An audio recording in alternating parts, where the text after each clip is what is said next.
প্রধানমন্ত্রী Benjamin Netanyahu? এমন প্রশ্ন নিয়ে চলছে নানা আলোচনা পর্যালোচনা।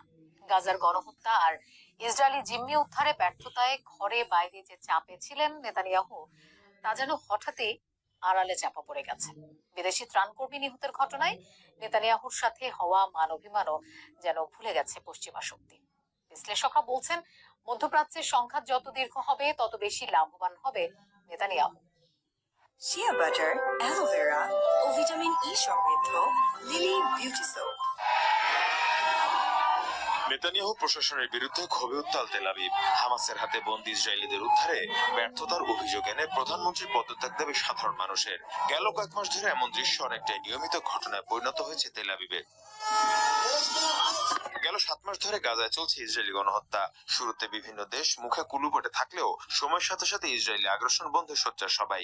এরই মধ্যে ইসরায়েলি হামলায় বিদেশি ত্রাণ কর্মী নিহতের ঘটনায় পশ্চিমা শক্তির তোপের মুখে পড়ে তেল আবিব। ক্ষেপে ওঠে ইসরায়েলের পশ্চিমা মিত্ররা, সহায়তা বন্ধের ঘোষণা দেন মার্কিন প্রেসিডেন্ট। সব মিলিয়ে অভূতপূর্ব চাপের মুখে পড়েন ইসরায়েলি প্রধানমন্ত্রী বেনিয়ামিন নেতানিয়াহু। কিন্তু গেল শনিবারের এক হামলায় পাল্টে দিয়েছে সব।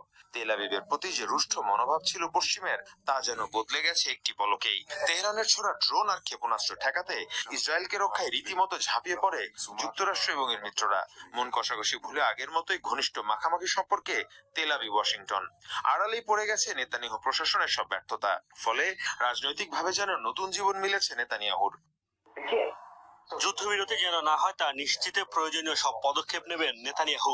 ইসরায়েলি প্রধানমন্ত্রী চাইবেন যেভাবেই হোক না কেন মধ্যপ্রাচ্যের যুদ্ধ যেন দীর্ঘায়িত হয়, কারণ যখনই যুদ্ধ শেষ হবে তখনই তার রাজনৈতিক কেরিয়ারের ইতি টানা হবে। এর সাথে যদি বাইডেনের সম্পৃক্ততার বিষয়টি আলোচিত হয়, তাহলে বলতে হবে মার্কিন স্বার্থের চেয়েও নেতানিয়াহুর স্বার্থকে বেশি গুরুত্ব দিচ্ছেন প্রেসিডেন্ট।